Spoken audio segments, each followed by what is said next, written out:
lahir dari keluarga yang notabene-nya seorang ustadz. Kami melanjutkan studi S2 atau sastra 2 S2 itu di Universitas Al-Azhar Kairo, Mesir. Saya tergerak karena saya salah satu penerjemah daripada kitab suci Al-Quran, satu pegangan dari Al-Quran berkata surah An-Nas A'udzubillahiminasyaitonir rajim Sari waswasil khannas alladzi yuwaswisu minal jinnati wan nas. Min syarril waswasil khannas qul a'udzu birabbin nas malikin senais. Nauzubillahi min dzalik. Alhamdulillah, orang ini mengaku sebagai lulusan Al-Azhar S2 Mesir Kairo, bahkan menjadi salah satu tim penerjemah Al-Quranul Karim. Akan tetapi tatkala membaca surat An-Nas sungguh sangat berantakan di kafilah. Baik, kita akan saksikan kesaksian Bapak ini yang mengaku alumni Al-Azhar S2 pasca sarjana dan bagaimana kesaksiannya di kafilah. Simak sampai usai. Assalamualaikum warahmatullahi wabarakatuh. Ikhwatillah, sahabat Asik Ngaji, semoga semuanya ada dalam sehat walafiat dan senantiasa ada dalam lindungan Allah Subhanahu wa taala. Amin ya Allah ya rabbal alamin.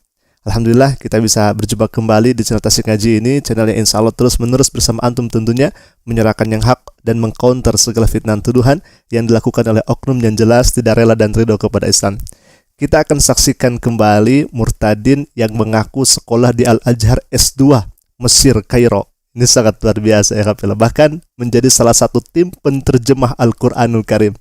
Dalam kesaksiannya ini sangat menarik karena katanya orang ini tatkala percaya kepada Yesus sebagai Tuhan, dia langsung dikubur di spiteng ya selama 4 bulan dan dia tidak mati. Luar biasa, dan kita akan saksikan bagaimana kesaksiannya. Dan tentunya ikhwatillah kita tidak permasalahkan, silakan mau kesaksian dusta ataupun palsu, kita tidak permasalahkan itu selagi tidak membawa Islam, selagi tidak membawa Al-Quranul Karim. Akan tetapi kalau misalkan sudah mengait-ngait dengan Al-Quranul Karim lalu kemudian menyalahpahami ajaran Islam, maka tentunya itu menjadi hak kami untuk meluruskan semuanya. Baik ikhwatillah, supaya tidak penasaran, kita akan langsung saja saksikan ke videonya. Silakan. Lahir dari keluarga yang notabene-nya seorang ustadz, yang dari dalam kandungan, yang dari dalam rahim, yang memang sudah seorang muslim yang taat, yang fanatik, yang tidak mau mengenal siapa Yesus sebenarnya. Kami pribadi, bahkan orang tua kami tidak mau tahu siapa itu Yesus. Tetapi itulah cara Tuhan. Sebelum menjadi seorang Kristiani, bahkan menjadi seorang anak Tuhan, sebagai pengikut Tuhan. Perkenalkan kami, sebelum dibaptis, bahkan sebelum mengikut Tuhan, nama lengkap kami adalah Said Sagaf bin Salim Al-Jufri, dan sekarang biasa disapa dengan Su'aib. Baik, murtadin ini di awal mengaku sebagai muslim yang taat, muslim yang rajin dan sebagainya. Memang tidak aneh lagi kalau misalkan kita mendengarkan kesaksian murtadin, itu selalu diawali dengan perkenalan, saya ini muslim taat, muslim rajin, muslim radikal keras dan lain sebagainya. Akan tetapi tatkala pembuktiannya, jangankan membaca ayat suci Al-Quran, membaca ayat pendek saja ya kafilah, ya, membaca ayat pendek seperti Anas dan lain sebagainya, itu malah keliru dan tidak bisa. Sehingga kita juga bukannya suudzon, akan tetapi ini menjadi tanda tanya besar. Mengaku muslim radikal tetapi tidak bisa membaca ayat suci Al-Quranul Karim. Baik alhamdulillah, tadi dikatakan sebelum dibaptis orang ini mengaku dirinya bernama Said Salim As-Sagaf Al-Jufri. Nah kalau misalkan kita telusuri bahwa nama ini adalah dari seorang Habib, ya, Salim As-Sagaf Al-Jufri. Jangan-jangan memang orang ini mengadopsi dari nama Habib tersebut. Nah, kita tidak tahu itu, kita akan langsung saja saksikan ke video berikutnya. Silakan. Ketika kami selesai melaksanakan daripada studi kami di salah satu pondok, ke pondok pesantren, tapi pesantrennya bukan di Indonesia, saudara. Tapi kami mondoknya di luar daripada Indonesia. Jadi kami mondok selama 5 tahun. Selama 5 tahun kami mondok untuk mempermantap lagi dan memperdalam ilmu yang namanya tafsiran Al-Quranul Karim. Hingga tiba pada satu saat banyak proses yang harus kami lewati. Benar kata firman Tuhan, dia mencari kepala bukan ekornya.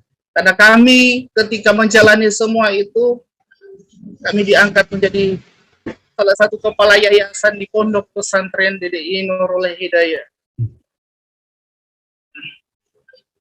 Dan pada saat itu kami katakan kami siap.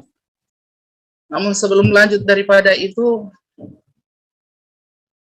kami melanjutkan studi S2 atau sastra 2, S2 itu di Universitas Al-Azhar Kairo, Mesir.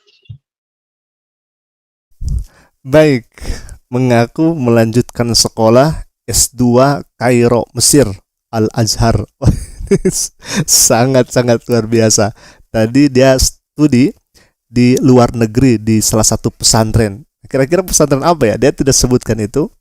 Akan tetapi setelah pulang dari pesantren, dia tawari menjadi ketua yayasan.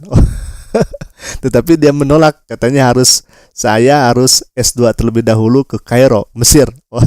Sangat luar biasa ya Kafila. Baik, kita akan lanjutkan lagi. Semakin menarik saja ya Kafila, semakin menarik. Silakan. Saya katakan saya tidak percaya Tuhan Yesus. Saya katakan bahwa Yesus itu hanya manusia. Saya katakan Yesus itu bukan apa-apa. Bahkan saya katakan Yesus itu tidak berarti apa-apa buat saya. Tepatnya 2010 pada saat itu. Namun cara Tuhan. Namun ketika pada saat di mana saya benar-benar kalut, di mana saya benar-benar merasakan sesuatu yang buat saya harus tidak tahu melangkah kemana. Saya sempatkan diri untuk ambil air, untuk wudhu. Bahkan pada saat itu saya melaksanakan sholat tahajud. Saya berulang-ulang kali saya katakan saya mau yang benar. Saya mau yang betul-betul sungguh yang bahwa kehidupan saya lebih nyata lagi. Lebih lagi, bahkan lebih mengenal daripada siapa pencipta saya. Dan pada saat itu kami melaksanakan sholat.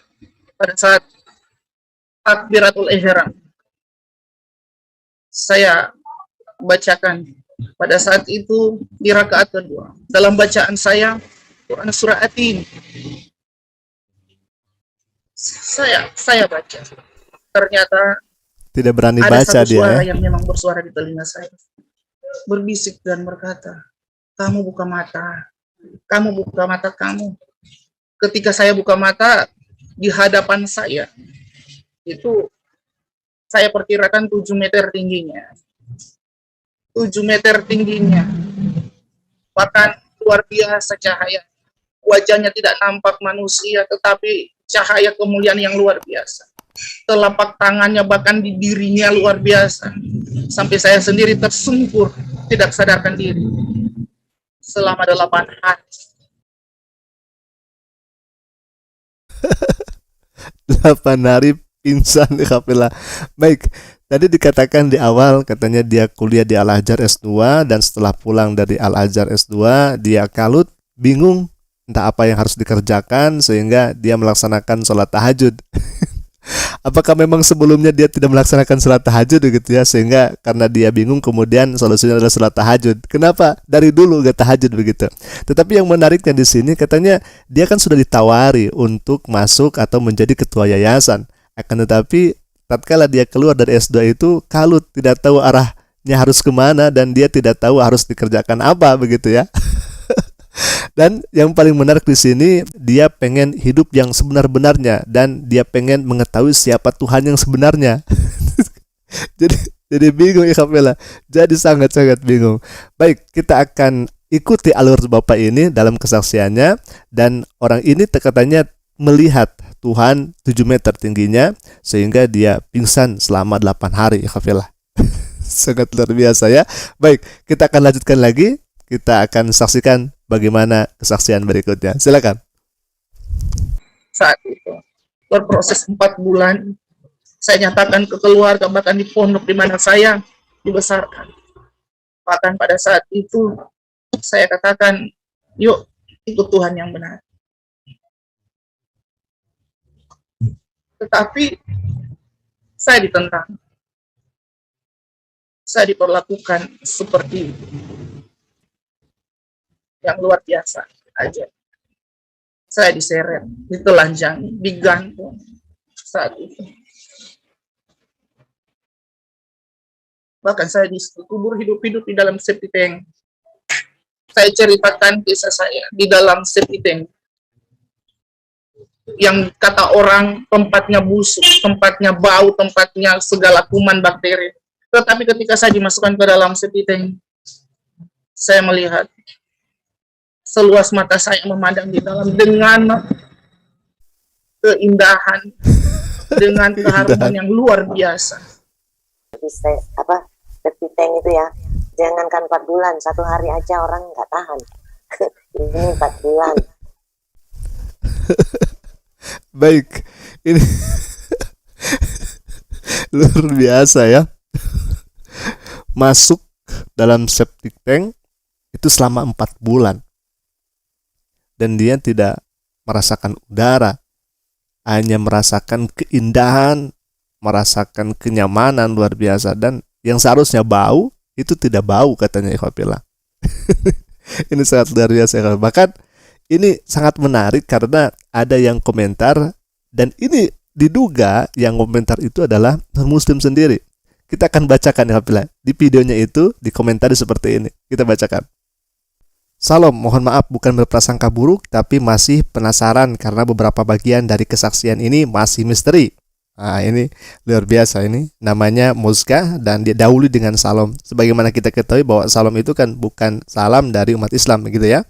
Selanjutnya, yang pertama, masuk septic tank 4 bulan tapi orang yang memasukkan tak pernah mengecek apakah yang di dalam masih hidup atau sudah mati. Oke. Masuk akal juga ya. Yang kedua, katanya di dalam septic tank suasananya bagus, tapi waktu keluar kondisi memprihatinkan. Luar biasa juga ya. Ini masuk akal ikhwafillah. Selanjutnya, pamitan kepada keluarga. Keluarga yang mana? Masa keluarga tidak heboh karena 4 bulan di dalam septic tank, padahal keluarga juga yang memasukkan ke dalam septic tank. Ya betul. Selanjutnya, waktu ngajak keluarga untuk percaya ikut Tuhan, tapi oleh keluarga malah ditelanjangi dan diseret dan dimasukkan ke dalam septic tank. Tapi saat keluar dari septic tank disuruh jalan dari Palu, Makassar, berarti pondoknya di Palu, tapi katanya pondoknya di luar Indonesia. Luar biasa ya. Selanjutnya, katanya tidak fasih berbahasa Indonesia. Masa gegara kuliah di Al-Azhar jadi lupa bahasa Indo? Jadi memang ini bikin aneh ikhwafillah. Saking anehnya, non-muslim juga tidak percaya kepada kesaksiannya. Dan ini sangat misteri ikhwafillah.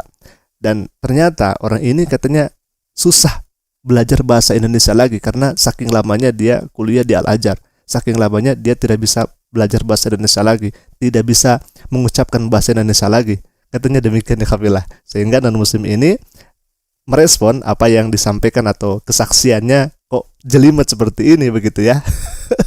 Baik, kita akan langsung saja dengarkan bagaimana yang kuliah di Al-Azhar ini, bagaimana yang penafsir Al-Quran ini ya, kemudian membaca ayat suci Al-Quran dalam hal ini surat An-Nas. Silakan ikhwafillah, kita dengarkan dan kita simak bersama. Satu pegangan dari Al-Quran berkata, Quran surah An-Nas, dia sebutkan di sana, A'udzu birabbin nas malikin nas, Malikin min sunnah. syarri waswasil khannas alladzi yuwaswisu minal jinnati wan nas. Luar biasa ya. Ya Allah Karim, ini yang dinamakan sudah kuliah di Al-Azhar dan salah satu penafsir Al-Quran, Malikin Senais, ikhwafillah. Malikin Senais. Itu kok masa ada ayat demikian? Kan tidak ada. Tidak ada dalam Al-Quran itu ayatnya seperti yang Bapak bacakan, Malikin Senais. Lalu kemudian tadi di ayat terakhir, Qul a'udzu birabbin nas, malikin nas, ilahin nas, min syarril waswasil khannas. Khannas itu kan lafal yang sangat aneh kalau misalkan dia sudah kuliah di Al-Azhar ya.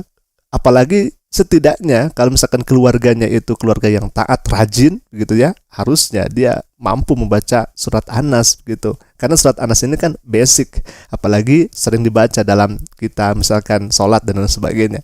Ya kabilah, Itu saja dulu yang bisa kami sampaikan. Semoga ini menjadi hiburan untuk kita dan penguat iman kita kepada Allah Subhanahu wa taala, Tuhan yang hak. Dan saya harap kepada non-muslim di sana, mohon maaf, jangan sampai Anda tertipu dengan hal yang semacam ini. Kan ini sudah jelas ya, sangat-sangat jelas sekali. Tatkala dia menyampaikannya, ini banyak hal yang sangat-sangat ganjil. Apalagi dia mengaku lulusan Al-Azhar, mengaku dia pentafsir Al-Quran, baca surat yang pendek saja dia tidak tahu dan tidak kuasa. Alhamdulillah, semoga kita tetap istiqomah dalam iman dan Islam dan wafat kembali kepada Allah Subhanahu wa taala membawa iman dan Islam. Amin ya Allah ya rabbal alamin. Aqulu qouli hadza wastaghfiruh innahu wal ghafurur rahim. Assalamualaikum warahmatullahi taala wabarakatuh.